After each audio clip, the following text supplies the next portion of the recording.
The crystal chandeliers of the Grand Gala Hall cast a brilliant, unforgiving light over the elite of high society. Underneath the cascading diamonds of glass, the room hummed with the sound of clinking champagne flutes, string quartets, and the sharp, polished laughter of people who owned the world. In the center of it all stood Alara Vance, or rather she faded into it. She wore a modest, high-collared gray dress that looked woefully out of place amidst the sea of emerald silk and dripping diamonds. Her ash-brown hair was pinned back in a simple, practical style. She kept her eyes lowered, her posture fragile, holding a small evening bag close to her chest. She was the Duchess of the Thorn Estate, in name only a placeholder, a convenience, a woman from the countryside whom the Duke had married to fulfill a dull, contractual obligation. To the room, she was completely invisible, until they needed someone to mock. "Oh, careful now," a voice purred, dripping with venomous sweetness. Lady Vivian drifted through the crowd like a predator in a crimson silk gown. She was the Duke's former mistress, the heiress to the largest banking empire in the region, and the woman everyone believed should have been wearing the Thorn signet ring. Vivian stopped intentionally close to Alara. In one fluid, calculated motion, Vivian's hand slipped. A dark splash of red wine cascaded directly onto the pale gray cuff of Alara's sleeve. The fabric soaked it up instantly, looking like a fresh wound. "Oh, my absolute apologies," Vivian said, though her icy blue eyes sparkled with malicious delight. She flicked open an ivory folding fan, waving it slowly as a small crowd of aristocrats turned to watch. "I suppose that dress couldn't be ruined any further anyway. It looks like something one of my maids discarded last season." A ripple of low, cruel laughter spread across the polished marble floor. Alara's throat tightened. Her trembling fingers went cold, but she did not raise her voice. She slowly wiped the dripping wine from her wrist with a napkin. "It is fine, Lady Vivian." "Is it?" Vivian pressed, stepping closer, her perfume suffocatingly heavy. She snapped her fan shut and gestured to a passing waiter. She took a silver serving tray from him and practically shoved it into Alara's chest. "Since you blend in so perfectly with the help, darling, do be a dear and hold this. My hands are getting tired, and you look like you need something useful to do." More laughter. This time it was louder, sharper. They were waiting for her to break. They were waiting for the little country mouse to run from the room in tears. Alara's wide-set hazel eyes flickered across the room, searching through the sea of mocking faces, until they landed on the one person who was supposed to protect her. Duke Julian Thorn stood by the grand archway, a glass of expensive scotch in one hand. He was tall, impeccably dressed in a charcoal wool suit, his square jaw set in harsh, unforgiving lines. In his other hand, he slowly turned a silver pocket watch, the metallic ticking rhythm, echoing the coldness in his chest. He saw Vivian humiliate his wife. He saw the wine staining Alara's cuff. He saw the heavy silver tray forced into her trembling hands. And he did absolutely nothing. Julian met Alara's eyes across the crowded room. His storm-gray gaze was entirely empty of warmth. He took a slow sip of his scotch, turned away, and resumed his conversation with a foreign investor. He was letting it happen. He wanted to see if she would break. He believed that the only way for her to survive in his cutthroat world was to endure the cruelty without relying on him. It was a test of strength designed by a man who confused emotional isolation with power. The silence around Alara grew suffocating. The entire ballroom watched the Duchess stand there, holding a servant's tray bleeding red wine into her cheap gray sleeve, while her husband abandoned her. Her breath turned shallow. Her knees felt weak under the crushing weight of public humiliation. She could feel the stares burning into her skin, stripping away her dignity, layer by layer. But Alara did not cry. Instead, her spine slowly straightened. Her nails pressed deep into the leather of her small evening bag. Inside that bag, hidden from the mocking eyes, rested a heavy leather-bound ledger sealed with dark crimson wax. No one in this glittering room knew what that ledger contained. Julian did not know. Vivian did not know. They did not know that the quiet, unremarkable woman standing before them with a stained dress was not a helpless placeholder. They did not know that for the past 3 years, she had systematically used her own hidden wealth to secretly buy up the failing debts of the Thorn estate, to protect Julian's legacy. And they certainly did not know that just yesterday she had acquired the majority debt of Vivian's own banking empire. Let them laugh. Elara thought, her heartbeat turning cold and steady like ice. Let him turn his back. She placed the silver tray gently onto a nearby table. She did not throw it. She did not cause a scene. She simply looked at Vivian, her expression shifting from vulnerable exhaustion to an unnerving, absolute stillness. "Enjoy your evening, Lady Vivian." Elara said, her voice so quiet, so perfectly controlled, that Vivian's mocking smile faltered for a fraction of a second. Elara turned and walked toward the exit, the sharp click of her heels echoing against the marble. She did not look back at Julian. She did not look at the crowd. The wine stain on her cuff felt cold against her skin, a physical reminder of the exact moment her loyalty to Duke Julian Thorne finally died. The room thought they had broken her. They had no idea they had just set her free. The storm broke over the Thorne estate, just as Elara's carriage pulled into the private driveway. Rain lashed against the heavy Gothic windows of the manor, a violent contrast to the artificial warmth of the grand Gala hall she had just left behind. She walked through the empty corridors of the estate, her footsteps muffled by the thick Persian runners. The house was a fortress of marble and shadow cold and unforgiving, much like the man who owned it. Elara pushed open the heavy oak doors of the private library. The room was dark, save for the faint glow of the dying embers in the grand fireplace, and the flashes of lightning that briefly illuminated the towering walls of books. She did not turn on the lights. She preferred the velvet shadows. They demanded nothing of her. Moving toward the massive mahogany desk near the window, she finally set her small evening bag down. The pale gray cuff of her dress was stiff now, the red wine having dried into an ugly, rusted stain. She traced the edge of the ruined fabric with a numb finger. The stain was not just wine. It was a testament to her invisibility. It was the physical proof that she was entirely alone in a world she had sacrificed everything to protect. With trembling hands, Elara unclasped her bag and pulled out the heavy leather-bound ledger. The dark crimson wax seal on the cover felt cold against her palm. She sat in the high-backed leather chair, her fragile posture dissolving into something heavier, something exhausted. She opened the ledger. The pages were filled with meticulous columns of numbers, dates, and signatures. To anyone else, it was just accounting. To Elara, it was the secret history of the Thorne Empire. 3 years ago, Julian's late father had left the estate drowning in hidden debt. The powerful Duke Julian Thorne, with all his arrogance and silver pocket watches, had been standing on the edge of financial ruin. Elara had known. She had seen the discrepancies in the household accounts. And because she had loved the man, she thought Julian was beneath his cold exterior. She had used her own family's modest but liquid fortune, multiplying it through ruthless anonymous investments to secretly buy up his debt. She had done it through proxies protecting his pride, ensuring that no one in high society could ever look down on the Duke of Thorne. She had built a shield around him in the dark. And tonight he had watched Lady Vivian publicly humiliate her, and he had raised his glass to it. A single tear escaped her wide-set hazel eyes. It fell, striking the thick parchment of the ledger, blurring a line of black ink. Elara stared at the blurred ink for a long time. The sound of the rain beating against the glass seemed to sync with her heartbeat. Slowly, deliberately, she reached up and wiped the dampness from her cheek. That was the last tear she would ever shed for Duke Julian Thorne. The heavy oak doors of the library creaked open.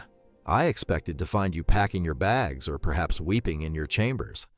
Julian's voice cut through the dark room, smooth and chillingly authoritative. He stepped into the library, bringing the scent of rainscotch and expensive cologne with him. He did not bother to turn on the lamps. He moved with the rigid, predatory grace of a man who owned the very air he breathed. In his right hand, he turned his silver pocket watch. Tick, tick, tick. Elara did not flinch. She did not scramble to hide the ledger. She simply closed the heavy leather cover, sliding it smoothly into the shadows of the desk, and turned her chair to face him. "I have no reason to pack my bags, Julian," Elara said. Her voice was steady, devoid of the tremor he was likely expecting. Julian paused, his storm-gray eyes narrowing slightly. He walked toward the desk, stopping just outside the reach of the dying firelight. You embarrassed yourself tonight. I was handed a servant's tray and covered in wine by your former mistress. Alara corrected him, her tone unnervingly conversational. I endured the humiliation. I did not cause it. You allowed it? Julian snapped, the rhythmic ticking of his watch growing louder in the silence. This society is a battlefield, Alara. If you stand there looking like a wounded deer, the wolves will tear you apart. You think I should have stepped in? You think I should have played the valiant husband?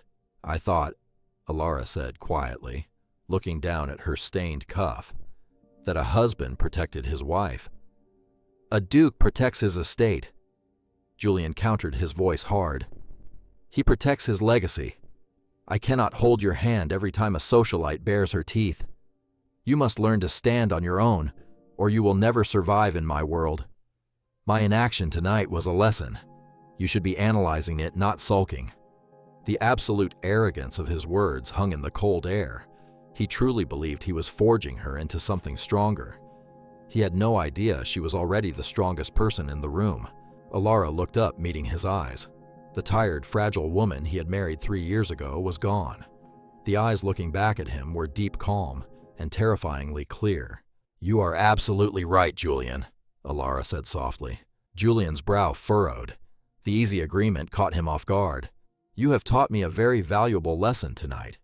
She continued, her voice like velvet wrapped around a blade. I must learn to stand on my own. I must stop relying on the illusion of your protection. And I assure you, from this moment forward, I will. Julian stared at her.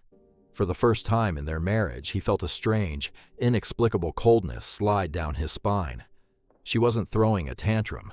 She wasn't begging for his affection. The expensive stillness radiating from her was something he had only ever seen in the most ruthless boardrooms. Tick, tick, tick. He snapped the silver pocket watch shut. The sudden silence in the library was deafening.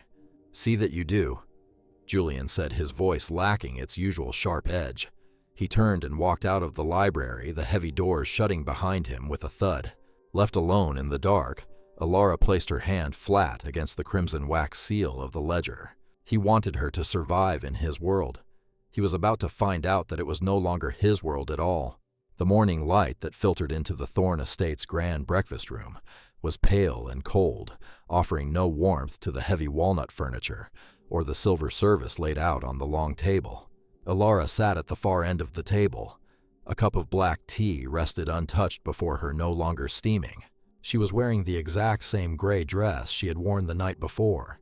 She had not slept. She had not changed. The wine stain on her cuff had dried into a stiff, rust-colored map of her humiliation. She wore it not as a badge of shame, but as a silent, unwavering declaration of war. The heavy mahogany doors swung open. Duke Julian Thorne strode into the room, dressed in a sharp navy suit, his mind already calculating the day's market fluctuations. He walked toward the silver coffee urn, his polished shoes clicking sharply against the marble floor. Then he saw her. Julian stopped. His storm gray eyes locked onto the ruined cuff of her sleeve. A flicker of something entirely unfamiliar, guilt perhaps, or a sudden sharp unease crossed his harsh features before he buried it behind a mask of irritation. Are you trying to make a statement, Alara? He asked, his voice clipped as he poured his coffee. Or did you simply forget how to summon a maid to draw you a bath? Alara did not look at him. She kept her wide-set hazel eyes fixed on the rim of her teacup. I am simply keeping the lesson you taught me fresh in my mind, Julian. I would hate to forget my place in your world. He sighed a sharp, exasperated sound and sat 2 seats away from her. He reached into his vest, his thumb brushing the cool metal of his silver pocket watch.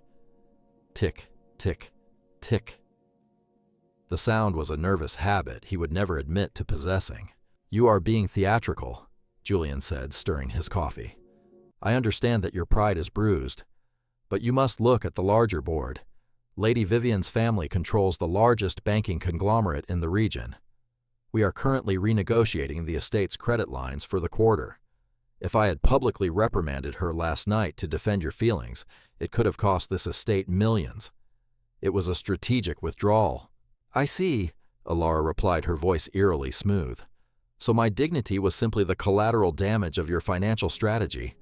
It is business, Julian said, his tone hardening. A duchess must understand that the empire comes before her ego. Alara finally turned her head to look at him. Her face was a mask of porcelain perfection, betraying absolutely zero emotion. I understand perfectly, Julian. The empire comes first. Julian frowned. He had expected tears. He had expected a shouting match. He had expected her to beg for his affection or demand an apology. This total terrifying compliance unsettled him far more than any argument ever could. Before he could dissect her unnerving calm, the breakfast room doors opened again. Lady Vivian walked in entirely unannounced and completely uninvited.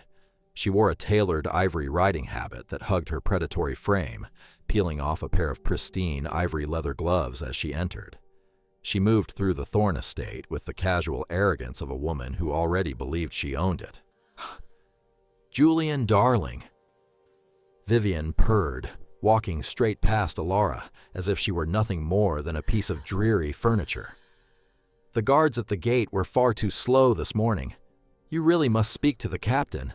Vivian, Julian said, standing up out of ingrained aristocratic politeness, though a muscle feathered in his jaw. You are early. Business never waits. Vivian smiled, dropping her ivory gloves onto the polished walnut table.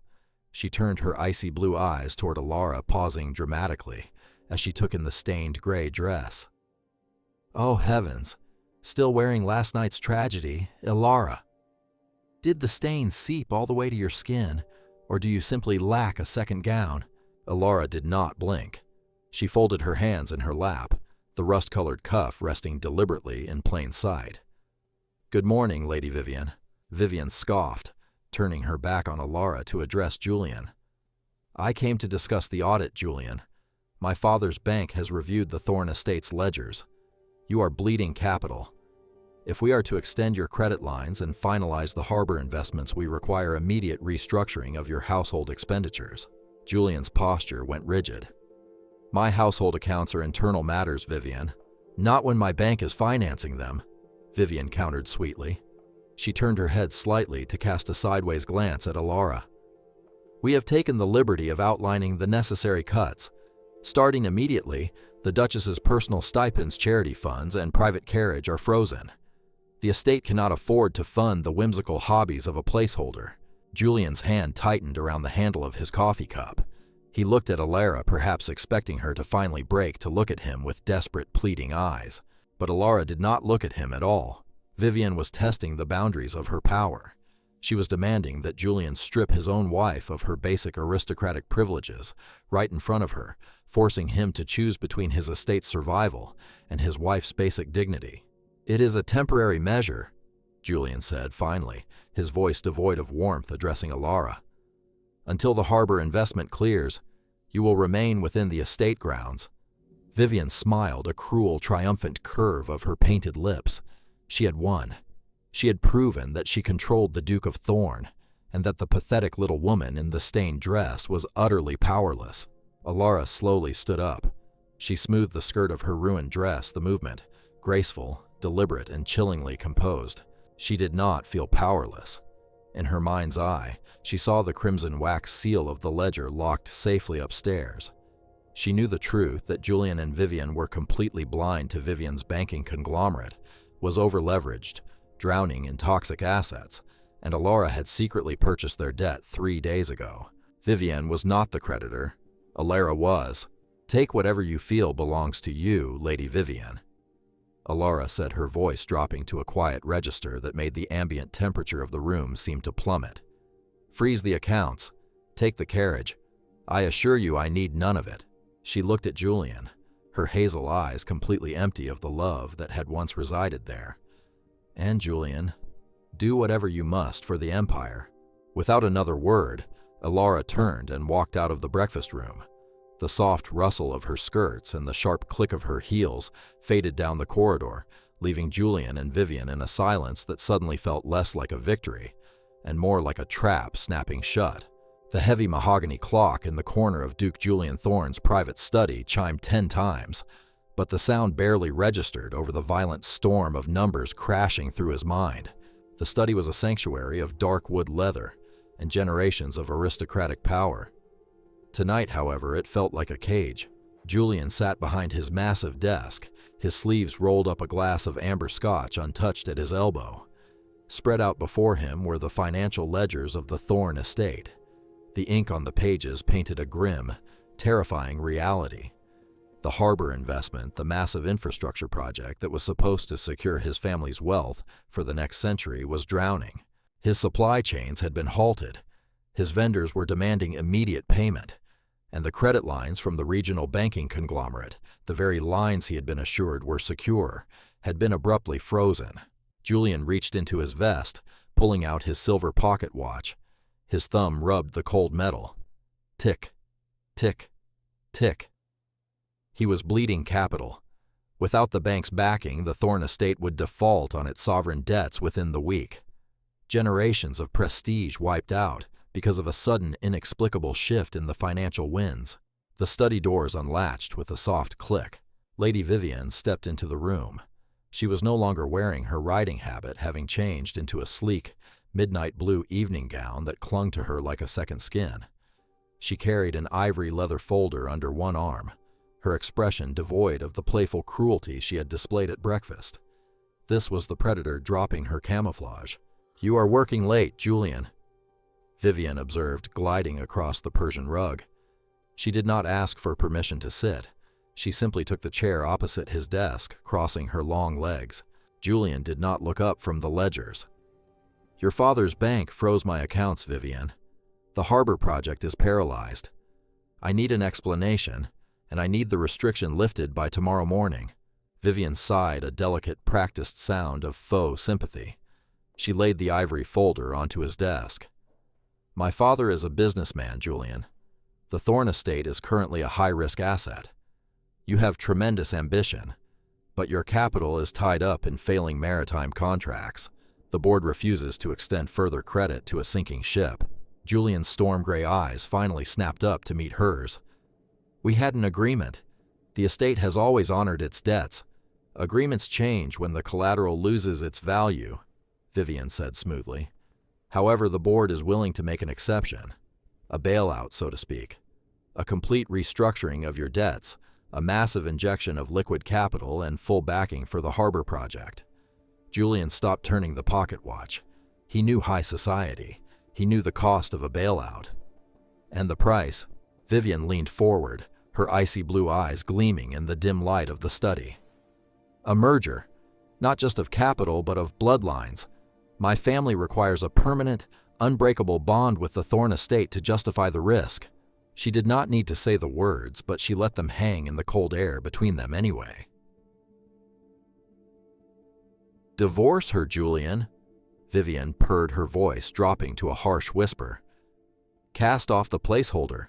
Annul the marriage to that drab, useless country mouse and marry me. We will rule the financial and aristocratic sectors together. You keep your empire, and I get the title I was always meant to have." Julian stared at her. His jaw tightened. He looked down at the financial ruins spread across his desk, then at the ivory folder that promised salvation. He did not love Alara. He had made that clear to himself years ago. She was a convenient contract. But being blackmailed into discarding his own wife struck a blow to his fierce aristocratic pride. "You are holding a blade to my throat," Julian said coldly. "I am offering you a lifeline," Vivian corrected, leaning back. "Take it or watch the Thorne legacy burn. It is entirely your choice, but the bank requires an answer by the end of the week. Then I suppose you will need my signature on the preliminary dissolution papers." The voice came from the doorway. Julian and Vivian both froze. Alara stepped out of the shadows and into the soft light of the study. She was wearing a simple dark navy robe, holding a silver tray with a single pot of chamomile tea. Her face was a perfect, unreadable mask of porcelain. She had not been eavesdropping behind a keyhole. She had simply walked into the room, making no effort to hide her presence. She walked gracefully toward the desk, her expression betraying absolutely no shock, no devastation, no tears. She placed the silver tray gently onto the edge of the mahogany desk, right next to Vivian's ivory folder. "Good evening, Lady Vivian," Alara said, her voice smooth and chillingly polite. "I apologize for the interruption. I was merely bringing Julian his evening tea, but it seems I have walked into a contract negotiation." Vivian recovered quickly, though a flash of unease crossed her features. "You heard?" she said, her lips curving into a sharp, mocking smile. "Good. It saves Julian the trouble of explaining it to you. Pack your bags, Alara. The charade is over." Julian looked at his wife, expecting her to finally shatter. He expected her to beg him to refuse the offer. He braced himself for the hysterical weeping of a woman losing her husband and her home. Alara did not look at Julian. She kept her wide-set hazel eyes locked on Vivienne. "There is no charade, Lady Vivian," Alara said softly, her voice carrying a weight that seemed to suck the oxygen out of the room. "And there is certainly no need to rush. Corporate acquisitions take time, after all." She finally shifted her gaze to Julian. The absolute emptiness in her eyes made his blood run cold. There was no love left. There was not even anger. There was only the detached observation of a woman looking at a stranger. "Review the terms carefully," Julian Alara advised, turning away from the desk. "Make sure you understand exactly who owns what before you sign anything away. Good night." She walked out of the study, her footsteps silent, leaving the door wide open behind her. Julian stared at the empty doorway, the silver pocket watch heavy and cold in his palm. Vivian had just offered him the salvation of his empire, but as he looked at the steaming pot of tea Alara had left behind, he was suddenly struck by a terrifying, inexplicable feeling. He felt as though he had just walked blindly into a trap. The master bedroom of the Thorne estate was a cavern of velvet and mahogany, but to Alara it had only ever been a well-decorated waiting room. Now the waiting was over. She stood beside the massive four-poster bed, a single structured leather suitcase open on the mattress. She was packing with the slow, meticulous precision of a ghost, erasing its own footprints. She did not take the diamond necklaces Julian had bought her for public appearances. She left the emerald earrings sitting perfectly aligned on the vanity. She only packed the clothes she had purchased herself, and finally the pale gray dress with the rust-colored wine stain on the cuff. She folded it carefully, pressing the ruined fabric flat before placing it into the suitcase. It was a reminder, a souvenir of her final night of weakness. The brass latches of the suitcase clicked shut. The sound was sharp and final in the quiet room. "You are packing light." Julian stood in the doorway. He wore a crisp white shirt, the collar slightly unbuttoned, looking more exhausted than she had ever seen him.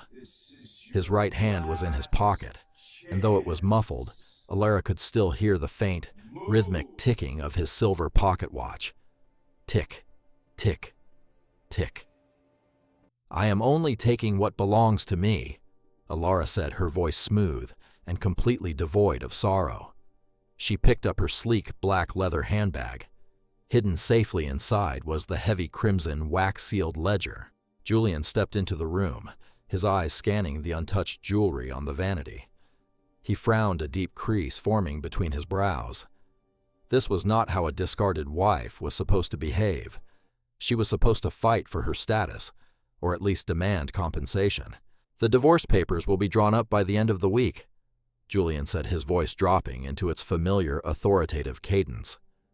"I have instructed my lawyers to be extremely generous. You will receive a substantial settlement, a property in the South, and an allowance that will ensure you never have to worry about your future." Alara turned to face him. Her wide-set hazel eyes were pools of absolute ice. "Keep your money, Julian," she said softly. "Do not let pride make you foolish." Julian snapped, the tension in his jaw tightening. "You have no family fortune to fall back on. You cannot survive on spite alone. Take the settlement." Alara walked toward him, stopping just a few feet away. She looked at the man she had spent 3 years protecting from the shadows. She looked at his arrogant posture, his blind confidence, his utter ignorance of the financial guillotine hovering over his head. "I said, keep it, Julian." Alara repeated, her tone chillingly polite. "You are going to need every single penny of it."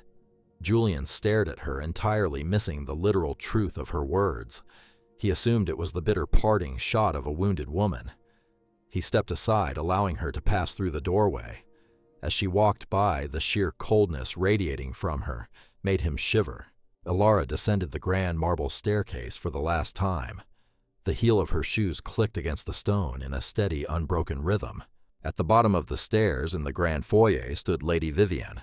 Vivian was sipping a cup of morning tea, looking perfectly at home. Around her pale neck rested the heavy sapphire pendant that belonged to the Dowager Duchess of Thorn, a family heirloom that Alara had never been permitted to wear.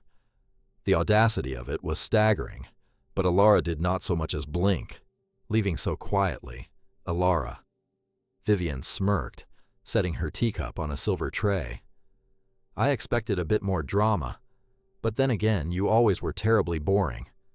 The driver has brought a carriage around back for you. Best to avoid the main gates. The press has been so intrusive lately. Alara stopped at the base of the stairs. She looked at the sapphire pendant resting against Vivian's collarbone, and then slowly raised her eyes to meet Vivian's icy blue gaze. A heavy piece of jewelry. Alara noted her voice carrying a soft, dangerous edge. Be careful it doesn't drag you under, Vivian. The Thorn estate has a habit of sinking those who tie themselves to it. Vivian's smile faltered, her eyes narrowing. Are you threatening me, Alara? Because right now you are a woman walking out into the street with a single suitcase. I am a woman walking out of a burning building, Alara corrected smoothly. Enjoy the flames.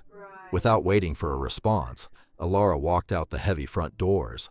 She ignored the carriage Vivian had arranged around back. Instead, she walked straight down the front steps toward the private chauffeured black car that had just pulled into the sweeping driveway. It was a vehicle she had arranged herself through her private proxy. The uniformed driver opened the door for her. She slid into the leatherback seat, placing her handbag on her lap. The door closed with a solid, expensive thud, shutting out the Thorn estate forever. As the car glided down the long, tree-lined driveway, the rain began to fall again, streaking the tinted windows. Alara unclasped her handbag. She pulled out a sleek mobile phone. For 3 years, she had played the invisible wife. For 3 years, she had managed a shadow empire while taking the insults of people who were unknowingly living on her borrowed money.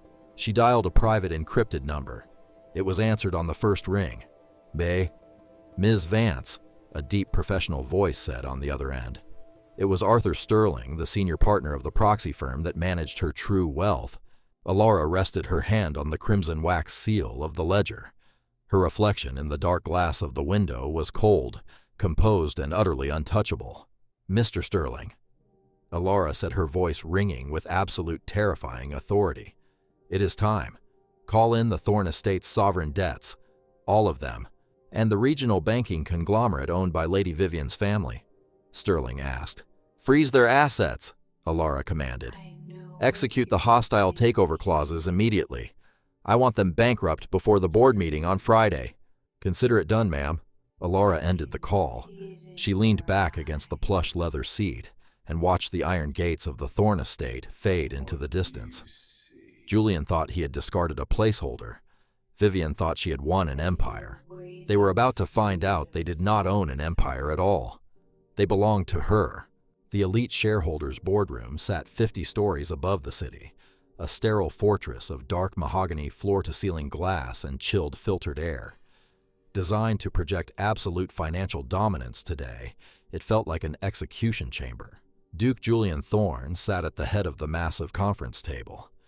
His charcoal suit was immaculate, but the sharp lines of his face were drawn tight, and the shadows beneath his storm-gray eyes betrayed 3 consecutive sleepless nights. In his right palm, his silver pocket watch lay open. Tick, tick, tick. The rhythmic metallic sound echoed in the tense silence of the room, counting down the seconds to the death of a legacy. To Julian's left sat Lady Vivian, dressed in a sharp, tailored crimson suit that screamed victory. Beside her was her father, Lord Ashford, the chairman of the regional banking conglomerate. Ashford was an older, heavier man with a face flushed with arrogance. He tapped a gold fountain pen against a thick stack of legal documents resting on the polished mahogany. The markets open in precisely 1 hour. Julian. Lord Ashford said, his voice dripping with condescension. The Thorn estate is in freefall. Your vendors have halted production. Your supply chains are paralyzed, and your sovereign debts have been called in. It is over. Julian's jaw tightened. He did not need the arrogant banker to explain his own ruin. 3 days ago, on the exact morning Alara had packed her single suitcase and left a phantom financial entity, operating under the proxy name Vanguard Holdings, had aggressively called in every outstanding debt tied to the Thorn name. The speed and ruthlessness of the maneuver were breathtaking. Julian had spent 72 hours trying to track down the identity of the Vanguard CEO, but they were buried behind layers of impenetrable corporate armor. "I am aware of my position, Ashford," Julian said coldly. "Then sign the merger," Vivian interjected, sliding the ivory folder across the table toward him. Her icy blue eyes shone with predatory triumph. "The divorce papers have already been filed on your end. Sign the corporate merger, Julian. My father's bank will absorb the Vanguard debts, inject the capital needed to save your harbor project, and our families will be officially united. You keep your empire, and I take my rightful place as Duchess." Julian looked at the ivory folder. He had sacrificed his pride, his marriage, and a woman who had never once complained, all to secure this exact bailout. He reached for the heavy gold pen resting beside the documents, but before the nib could touch the paper, the heavy boardroom doors swung open. A man in a rumpled suit practically sprinted into the room. It was Lord Ashford's chief financial officer, and his face was the color of spoiled milk. He was sweating profusely, clutching a digital tablet to his chest as if it were a shield. "My lord," the CFO gasped, rushing directly to Ashford's side, completely ignoring aristocratic protocol. "My lord, you need to see this immediately." Ashford scowled, slamming his hands flat on the table. "I'm in the middle of closing the Thorn acquisition, you fool. Whatever it is, it can wait." "It cannot wait, sir." The CFO whispered, his voice trembling so violently that the entire room could hear it. "The bank, our offshore assets have been frozen by the Regulatory Commission." The temperature in the boardroom seemed to drop 10 degrees. Julian stopped turning his silver pocket watch. Vivian's triumphant smile vanished. "What are you talking about?" Ashford demanded, snatching the tablet from the man's hands. "Frozen on whose authority?" "On the authority of our majority creditor," the CFO choked out, wiping his forehead. 3 days ago, a massive block of our toxic debts, the ones we hid in the subsidiary accounts, was purchased in full. The creditor triggered the hostile takeover clauses an hour ago. We are entirely illiquid, my lord. We cannot back Duke Thorn's debts. We cannot even back our own." Ashford stared at the screen, his mouth opening and closing soundlessly. The arrogance evaporated from his heavy face, replaced by raw, unadulterated terror. Vivian stood up her chair, scraping harshly against the floor. "That is impossible. Who has the capital to buy out a banking conglomerate overnight? Who bought the debt?" Julian demanded, his voice cutting through the panic like a blade. A terrifying realization was beginning to form in the back of his mind. The timing, the sheer scale of the financial violence. It was too coordinated. The CFO swallowed hard, looking at Julian with wide, panicked eyes. It is the same proxy firm, Your Grace, Vanguard Holdings. They bought our bank's debt on the same morning they called in yours." Silence slammed into the boardroom. Tick, tick, tick. Julian slowly set his pocket watch down on the table. The metallic ticking was the only sound left in the world. He looked at Vivian, who was now clutching the edge of the mahogany table, her knuckles white. He looked at Ashford, who was sinking into his leather chair like a deflated balloon. They had tried to trap him, but they had merely locked themselves in the same burning building. Vanguard Holdings did not just own the Thorn estate. They owned the bank. They owned the Ashford family. One anonymous ghost held the strings to all their lives. "Julian," Vivian whispered, her voice cracking. "What is happening?" Before Julian could answer, the intercom on the center of the table buzzed. The receptionist's voice trembled slightly as it echoed through the massive room.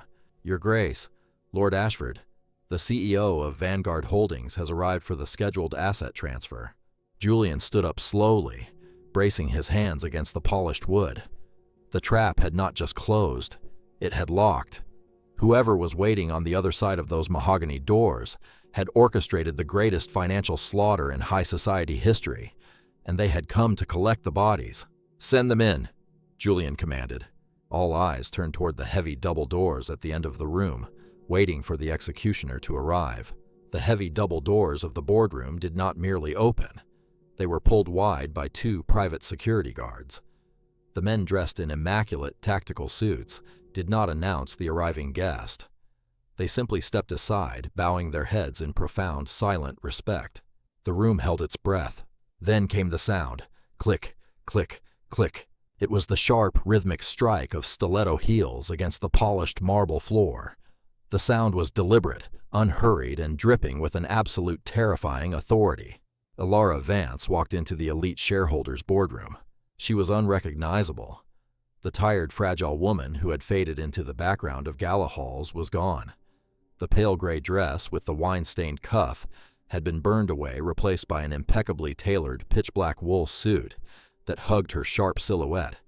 A single flawless diamond lapel pin caught the cold light of the room, glittering like a shard of ice. Her ash-brown hair, once pinned back in a practical, invisible style, now fell in a sleek, immaculate curtain across her shoulders. Her porcelain skin was flawless, her makeup razor-sharp, but it was her wide-set hazel eyes that truly stopped the hearts of everyone in the room. They were stripped of all warmth, all mercy, and all vulnerability. She radiated an expensive, devastating stillness that sucked the remaining oxygen from the air. In her left hand, she carried her sleek, black leather handbag. Julian stopped breathing. His hand, still braced against the edge of the mahogany table, gripped the wood so tightly, his knuckles turned white. The silver pocket watch rested abandoned inches from his fingertips. He stared at the woman walking toward him, and reality shattered. "Keep your money, Julian. You are going to need every single penny of it." Her final words to him echoed in his mind, no longer sounding like the bitter parting shot of a discarded wife. They sounded like the executioner reading the final sentence. He had thought she was packing her bags to flee. She had been packing for war. Elara. Lady Vivian broke the silence, her voice a shrill mixture of shock and outrage. She stood up, her crimson suit suddenly looking frantic, rather than victorious. "What in the world are you doing here?" Elara did not look at her. She kept her eyes fixed straight ahead, walking at the exact same measured pace. "Security!" Lord Ashford bellowed, his face flushing dark red as he pointed a trembling finger at Elara. "Remove this woman at once. We are waiting for the CEO of Vanguard Holdings. How did she even get past the lobby?" The 2 security guards at the door did not move. They did not even blink. They simply stood at attention, entirely unresponsive to Lord Ashford's command. "Did you not hear me?" Ashford shouted, his panic masquerading as fury. "I am Lord Ashford. Throw her out." "They hear you, Lord Ashford," Elara said. Her voice was quiet, velvet soft and utterly lethal. The sound of it sent a physical chill down the spines of the men in the room. She stopped near the center of the table. She finally turned her head, fixing her icy hazel gaze on the trembling banker. "But they do not work for you. They work for me." Silence crashed down on the boardroom like a falling vault door. Vivian's mouth opened, but no sound came out. She looked from Elara to the guards, and then to the terrified CFO standing in the corner. The pieces were colliding in her mind, but her aristocratic arrogance refused to accept the picture they formed. "You?" Vivian gasped, her voice cracking. She let out a high, hysterical laugh. "You are Vanguard Holdings? That is insane. You are a nobody. You are a country mouse who didn't even have the spine to defend yourself when I poured wine on your cheap dress." At the mention of the wine, Julian flinched. He looked at Elara desperately, searching her face for the woman who had quietly poured his tea just 3 days ago. He found nothing but a polished mirror reflecting his own ruin back at him. Elara slowly turned her attention to Vivian. She looked at the glamorous, ruthless heiress, the way one might look at a stain on a museum floor. "I did not need to defend my dress, Vivian," Elara said smoothly, her tone conversational and entirely devoid of anger. "I knew that by the end of the week I would own the bank that funded the wine you poured on it. Vivian physically recoiled, staggering back a half step. The ivory folder she had brought to force Julian's hand slipped from her grasp, spilling useless merger documents across the polished mahogany. Alara walked the remaining few steps toward the head of the table. She stopped directly beside the chair. Vivian had been occupying the chair that sat to the immediate left of Julian. She looked down at Vivian. The height of her heels and the absolute dominance of her posture made the heiress look remarkably small. "You are sitting in my chair, Lady Vivian," Alara whispered. "I, Julian." Vivian pleaded, spinning toward the Duke, her eyes wide with frantic desperation. "Julian, tell her she is insane. Do something." Julian slowly lifted his eyes from the scattered documents. He looked at Vivian, then looked at the woman he had married, the woman he had abandoned to the wolves to teach her a lesson in survival. He had wanted her to become untouchable, and God help him she had. "Get out of the chair, Vivian," Julian said, his voice completely hollow. Vivian stared at him in horror. Trembling, stripped of every ounce of her former glory, the heiress slowly backed away from the table. Alara did not smile. She did not gloat. She simply unclasped her black leather handbag and prepared to show the room exactly how deep the grave they had dug for themselves truly was. Alara did not immediately sit in the chair Vivian had vacated.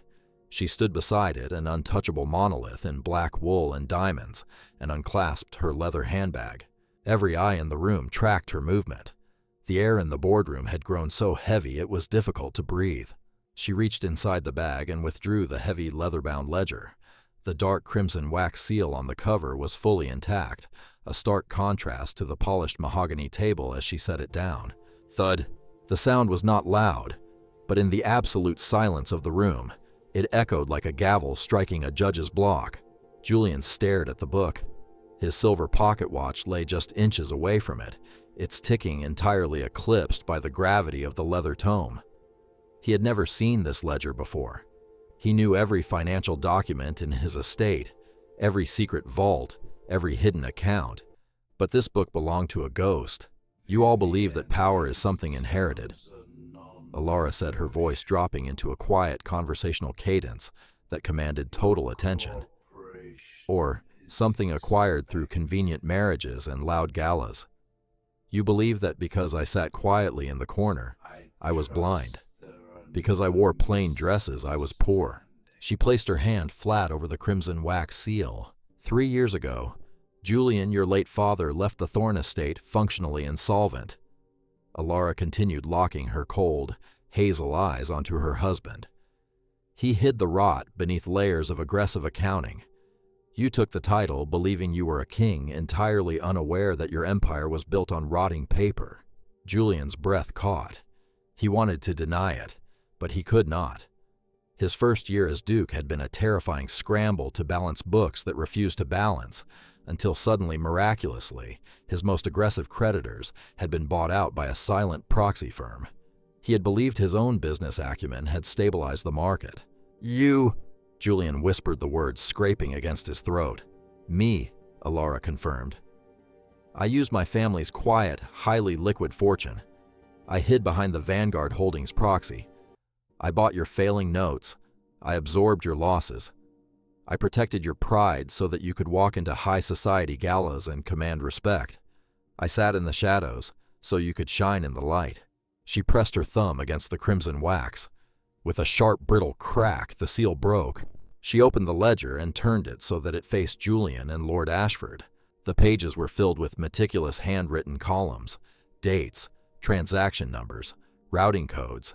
Every single piece of sovereign debt the Thorne estate possessed was catalogued in her neat, precise handwriting. Julian stared at the ink. It was the same handwriting he had seen on meaningless household menus and charity invitations. The realization hit him with the force of a physical blow. The wife he had treated as a useless, uneducated placeholder had been the sole architect of his survival. "This is an elaborate bluff," Lord Ashford sputtered, though his voice lacked any real conviction. He leaned heavily against the table, his face ashen. "You cannot simply buy a banking conglomerate. We have fail-safes. We have a board of directors." Alara shifted her gaze to the panicked banker. "Your board of directors consists of men who value profit over loyalty, Lord Ashford. When Vanguard Holdings offered them a premium buyout for your toxic subsidiary debts at 2 in the morning, they sold you out without a second thought. I acquired 51% of your voting shares before your morning coffee was poured. She slid a single crisp document from the back of the ledger and pushed it across the table. It slid directly to the trembling CFO. He picked it up, his eyes darting frantically across the text. The room waited, the silence stretching until it felt like a physical weight. It is verified. My lord, the CFO whispered, dropping the paper as if it were on fire. The signatures are binding. The Regulatory Commission has stamped it. Vanguard Holdings, Ms. Vance owns the bank. We are entirely at her mercy. Lord Ashford collapsed backward into his leather chair, the fight completely draining from his heavy frame. The banking empire he had spent a lifetime building had been dismantled by a woman he had not even bothered to look at when he walked into the room. Vivian shook her head frantically, her blonde ringlets falling out of their perfect arrangement. No, Julian, do not listen to her. We can fight this in court. Your father's lawyers work for me now, Vivian. Elara interrupted, her voice snapping like a whip. And as my first executive decision, I have suspended their retainers. Vivian's mouth snapped shut. The reality of her total ruin finally pierced her arrogance. She was not just losing the merger, she was losing her inheritance, her status, and her future. Elara looked down at the open ledger. You demanded that Julian divorce me in exchange for a bailout, Lord Ashford. You did not realize you were trying to bail out a man using money you already owed to his wife. She finally sat down in the chair at the head of the table's flank. She did not lean back.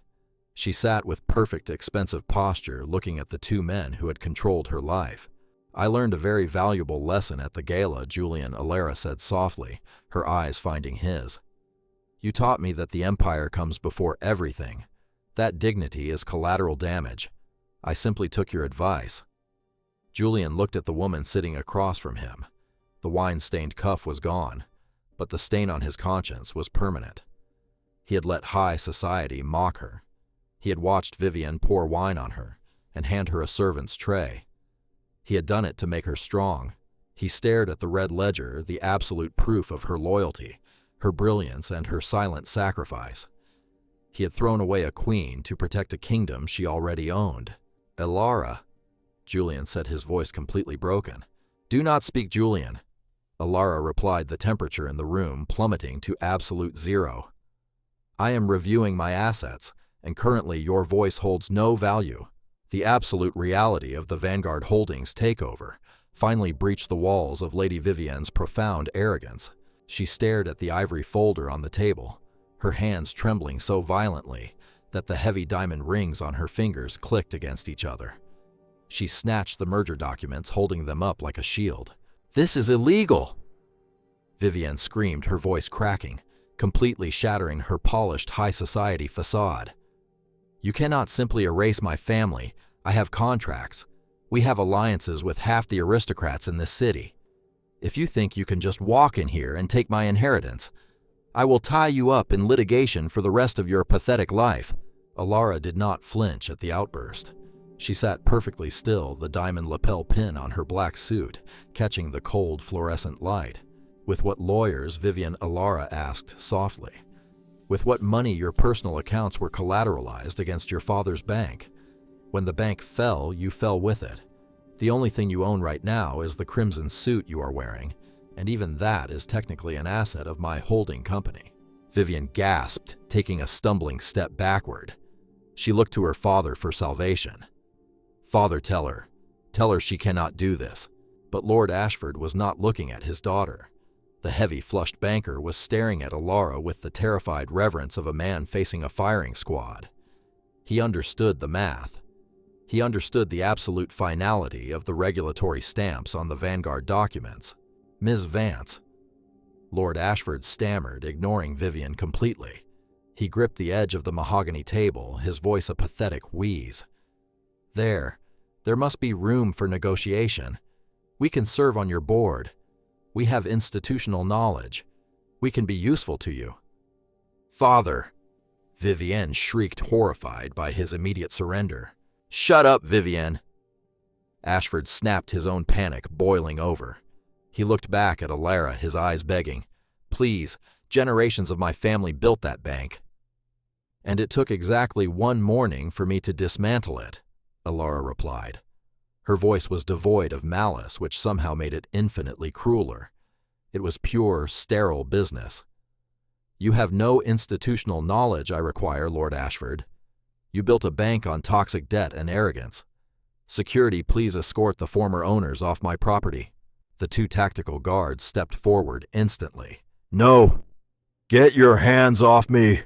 Vivian shrieked as a guard took her by the elbow. The elegant heiress who had poured wine on Alara's dress and laughed, who had paraded around the Thorne estate wearing stolen heirlooms, was now thrashing wildly, her blonde ringlets sticking to her tear-streaked face. Lord Ashford did not fight. He walked out with his head bowed, looking 20 years older than he had when the meeting began. The CFO scrambled after him, clutching his useless tablet. As the guards dragged Vivian through the doorway, she locked eyes with Alara one last time. Alara merely watched her go, a statue of cold, expensive stillness. The heavy mahogany doors swung shut. The click of the latch echoed through the cavernous boardroom. They were alone. Duke Julian Thorne and the wife he had discarded. Julian stared at the red ledger resting between them. The silver pocket watch lay dead on the table. He had not touched it in minutes entirely, forgetting the ticking rhythm he had used to control his anxiety for years. He slowly reached out his fingers, trembling as they brushed the thick parchment of the ledger's open pages. His storm-gray eyes scanned the neat handwritten columns. He read the dates, October 12th. The day he had locked himself in his study, certain he would have to sell the southern farmlands to make payroll. A mysterious proxy had bought his debt the next morning, April 4th. The day he had snapped at Alara for interrupting his work, telling her she was useless to his empire. On that exact same day, she had injected $3 million into his failing supply chains. Every single time he had thought himself a solitary king, fighting off the wolves, she had been standing in the shadows, quietly slaughtering them for him. Julian's chest heaved. The breath rattled in his throat. He looked up at Alara sitting at the head of the flank, looking like the true ruler of the Thorne estate. "You saved me," Julian whispered the words, tasting like ash in his mouth. "Again and again. And I never knew." "You never looked closely enough to know, Julian," Alara said quietly. "I thought I was making you stronger," Julian pleaded, his voice breaking. The harsh, arrogant lines of his face crumbled, leaving behind a desperately broken man. He stood up, knocking his heavy leather chair backward, and walked slowly toward her. "I thought my world would destroy you if I babied you. I let Vivian mock you because I wanted you to learn to fight back. I was a fool. I was a blind, arrogant fool." He stopped a few feet from her chair. The Duke of Thorne, the man who never bowed to anyone, slowly lowered himself until his knees hit the polished marble floor. "Forgive me," Julian begged, his voice raw with a devastating, belated agony. "Alara, please. I see it now. I see who you are. You are the only real thing in my life. I will tear up the divorce papers. We do not need the Ashford merger. We have the estate. We have each other. Just, please, give me the chance to be the husband you deserved." He reached out his trembling fingers, hovering just inches from the fabric of her tailored black trousers, desperate to hold her hand. Alara looked down at the man kneeling before her. She remembered the rain-soaked library. She remembered the heavy silver tray Vivian had shoved into her chest while he drank his scotch and watched. She did not pull her hand away. She simply did not offer it. "You did make me stronger, Julian," Alara said, her voice dropping to a whisper that echoed like a falling blade. "You taught me that the Empire is the only thing that matters. And you are right." She closed the red ledger with a soft, final thud. "The tragedy is," Alara continued, her hazel eyes staring straight through him, "you broke the one woman who was willing to let you share it." Julian Thorne remained on the cold marble floor. His hands that were accustomed to gripping power, to controlling the fate of thousands, now gripped nothing but empty air. He looked up at his wife, searching her face for a sliver of the woman he had married, a hint of the quiet, compliant girl who used to pour his evening tea. There was nothing. just the flawless, untouchable armor of a woman who had outplayed him at his own game. "You cannot take it all," Julian breathed, his voice trembling. "The Thorn estate is my bloodline. It has belonged to my family for 400 years. Alara stood up. She looked down at him, her expression as smooth and unreadable as carved stone. "And it belonged to the bank for the last 3, Alara corrected softly. "Now it belongs to Vanguard Holdings. You may keep the title, Julian. You may keep the empty halls and the oil portraits of your ancestors. But the land, the capital, and the legacy, they are mine.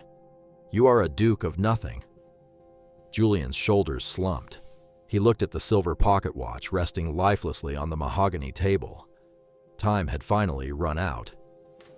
Was it all a lie? He whispered, a final desperate plea for some emotional closure.